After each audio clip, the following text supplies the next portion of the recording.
Hey everyone, welcome to Unfiltered Faith Sessions.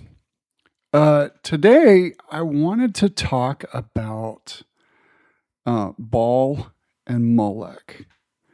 And I think that that's interesting because if you're like me, you're reading the Bible or you're hearing about a story in the Bible, and there's a lot of mention of Baal worship and Moloch and that they're gods.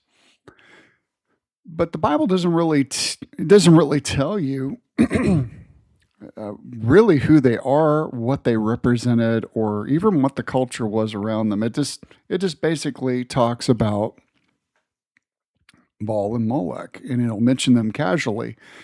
But for the reader that isn't going through and trying to figure everything out, that doesn't mean a lot. You just go, oh well, that's a Baal and Molech. It was some competing god, blah, blah, blah. But you don't understand what it was. And I will tell you, today, diving into this, it's one of the darkest, most revealing topics of biblical history. And I was really appalled by it. And it was, you know, I just couldn't believe it. And the worship of Baal and Molech, it's the two ancient deities who influence corruption. It influences nations. It's destroyed families, and it's provoked a very fierce judgment from God. It isn't just history; it's a window into spiritual warfare, idolatry, and it's really a battle for the human heart. And it relates to today because God is still competing for our heart. He doesn't he never stopped competing. He never stopped loving us. But because of free will, we can freely reject God just as much as we can accept him. So let's dive into this. Who was Baal? Well, Baal was a Canaanite. Uh, it's a storm and fertility god.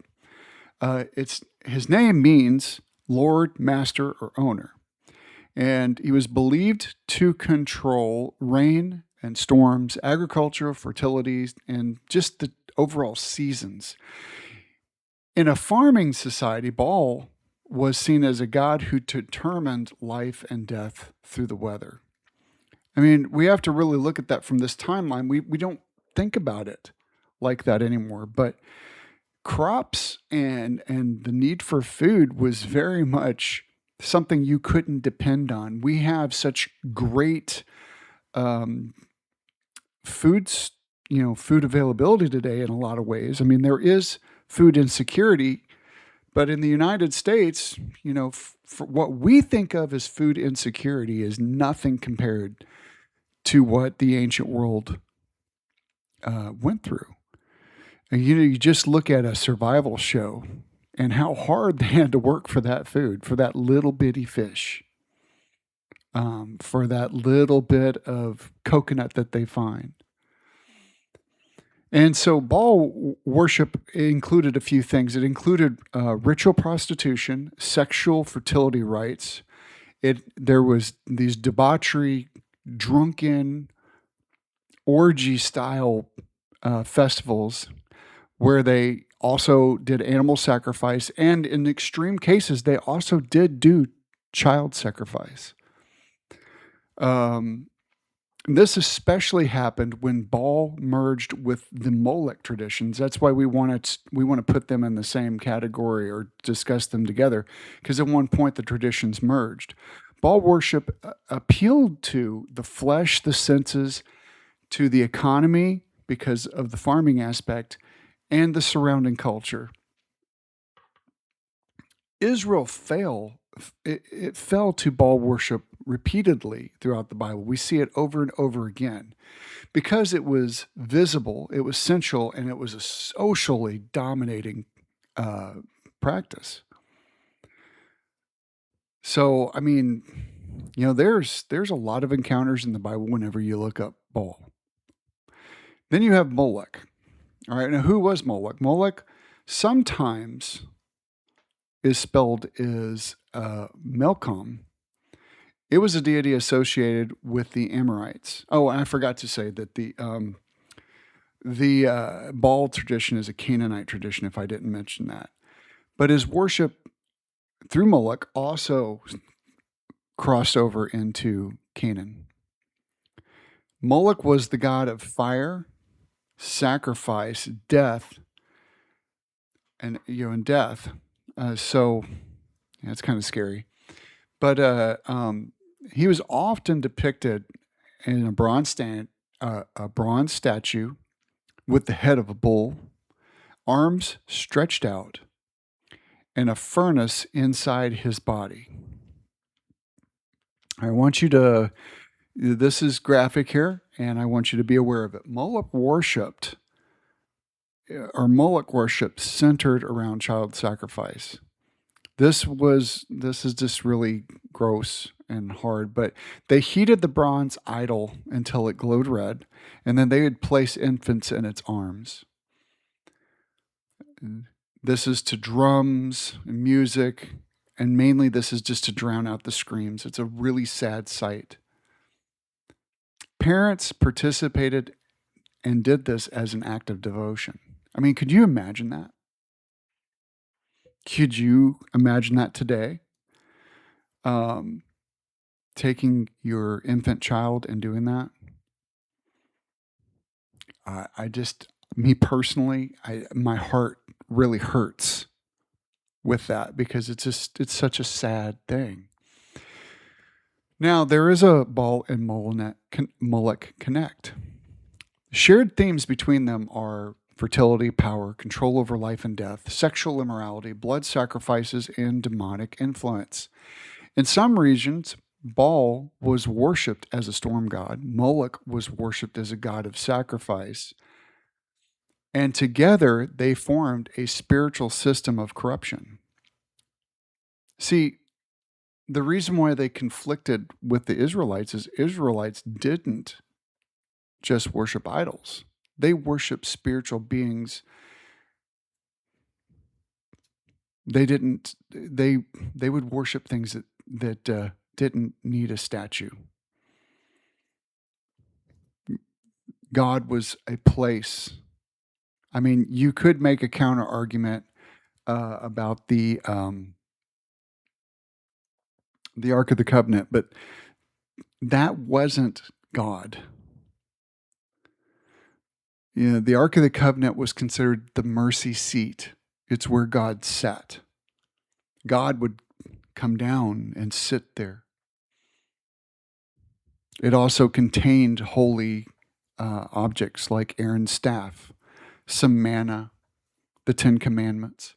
But it wasn't a statue for worship. It was considered a place where God came to rest. And God was not something, he didn't just, wasn't statically there. God would leave. So it was a place that God could come be with them. Deuteronomy 32:17 says, they sacrificed to demons, not God, whenever they did these kinds of rituals. In Psalms 106:37, it says they sacrificed their sons and their daughters to demons. The Bible is clear. Baal and Molech were demonic powers, not imaginary gods. And you have to see the Bible as a whole to see this. So for me, this doesn't just come right out, The ritual rites were also pretty wild. Baal rites were sexual acts performed publicly. So yeah, it's very visual. Temptation, they had temple prostitutes. They did fertility dances. They did cutting of the body, animal sacrifices, and of course, as we discussed, child sacrifice on occasion. Moloch rites were mostly child sacrifice. That was the main thing to appease Moloch. So, did you ever wonder why there was such a condemnation of this? I mean, if it isn't already spelled out to you, I don't know what is. God's anger wasn't random. It was protective, just and holy judgment over this. Because this destroys the family. Baal worshipped corrupt sexuality. There was no one-on-one partners. That it was a group setting. Moloch worship destroyed children. So, this is a complete and total attack on the family. Together, they attacked marriage and parenthood. By destroying the children, they destroyed legacy. And they kind of destroyed people's innocence through these practices. And really, there wasn't much human dignity to some of it. It replaced God with demonic idols and entertaining a covenant. They're entertaining these demons, and therefore they're entering into a covenant with demons. It violates God's image. See, we believe that children bear the image of God. So when we sacrifice them, and in today's culture, it may not be sacrifice as a way people would look, but whenever you take and have an abortion, for instance, my body, my right, you're ignoring God's right. You're killing that child for convenience of being able to do what you want, or just for the inconvenience of having a small child. That's why most Christians are so against abortion, is because we believe children are God's gift. And it normalized violence and immorality. The rituals created a culture where this is just lust, violence, and death and sin, all of it being celebrated.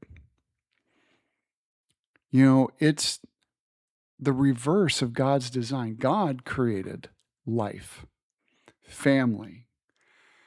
This is a covenant of holiness.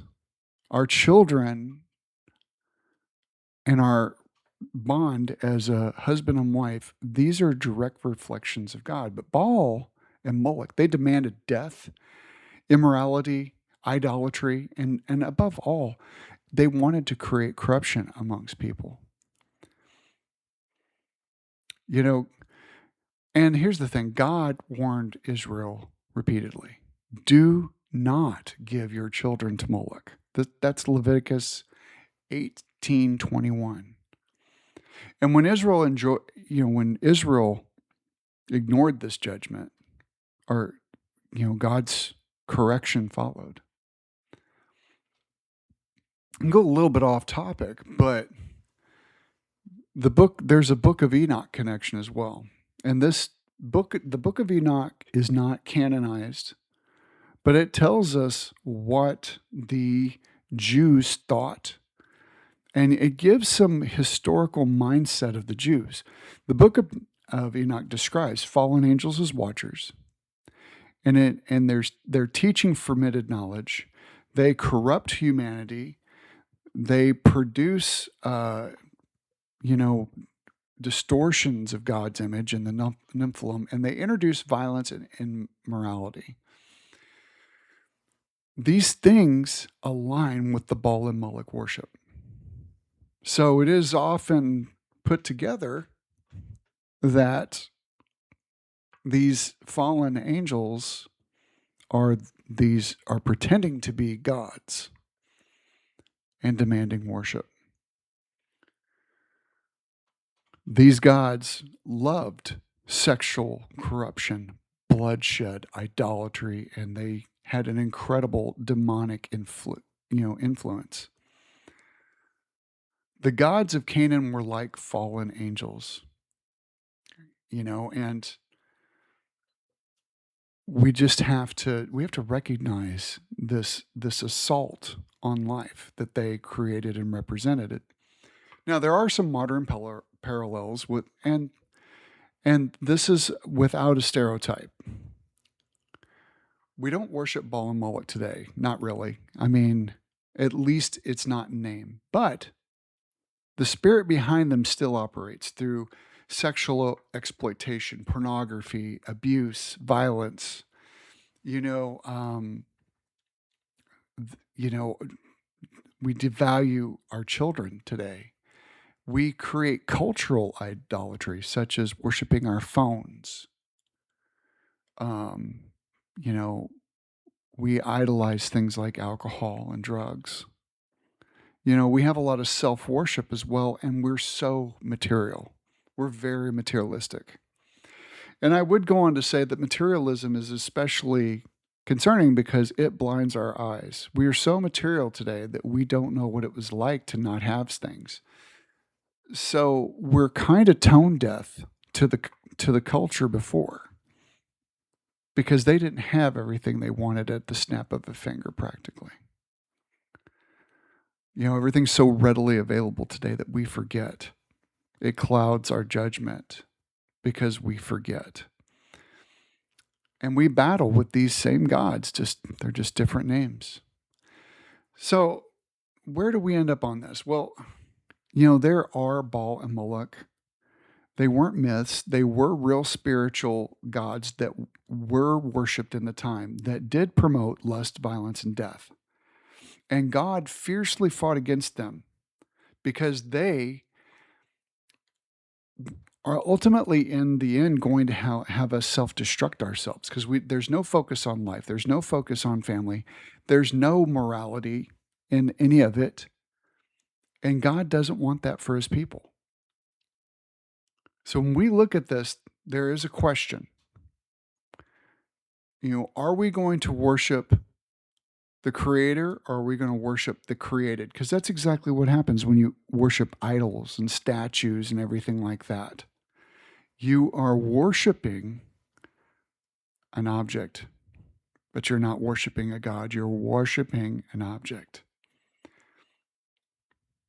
Those bronze arms, we don't see those today. But they demand a sacrifice, and most people are just willingly giving their souls over to alcohol, to pornography, to drugs, to immoral practices in general. We have so many kids that are murdering because we don't have a good family unit anymore. We don't have a good tribal concept either. We are very self-orientated, where if we take it back to what really matters, culture demands a tribe, and a tribe is many, and we need each other. As much as we want to be on our own and do it myself, you still need somebody. These other gods, they want to the ideology separates you and makes you worship yourself, and by worshiping yourself you separate. I'm going to do it on my own. I'm going to do what I want when I want. I'm not going to care how I hurt other people. I'm only going to please myself, and that turns into isolation, and that's where they want you so they can control you, so they can manipulate you. In the Bible, it says that the truth will set you free, but that means you have to step out into the light in order to see. A lot of people don't like the Bible. And I think largely it's because it says some things that you just think are backwards, but they are not. They still stand true today. Honor thy father and thy mother. Respect them. Treat your wife as you would yourself if you're a man. And if you're a wife, respect your husband. Be partners. Stand firm and raise your children together. The village, being able to treat your brother or your sister as you would yourself. Treat your neighbor as you would yourself. Have empathy. Be charitable. Be a part of the greater community. These are all things that the Bible promotes.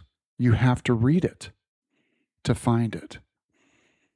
Today, lots of people like to minimize those aspects, but they are never more truer today than they've ever been, because we are so separate as a society. We look at each other's outer appearances, what we own, what we drive, where we live, what we have, and that is your social currency. Not what they do, how they act, how they speak, how they treat you. We're minimizing those currencies. I'm sorry, we just are. But anyway, I'm going to throw this back out to you. Tell me what your thoughts are. Tell me if you see any correlations today between this kind of worship. How does that relate to how our kids are acting? This war on the home, this sexual and violent morality that's promoted. Do you see a difference between Christians that practice biblical values and people who don't? I'm curious. Give me your take. Shoot me an email at ufsessions@gmail.com. I'd love to hear from you. As always, stay unfiltered, guys. Speak your truth. Love you. Talk to you next time.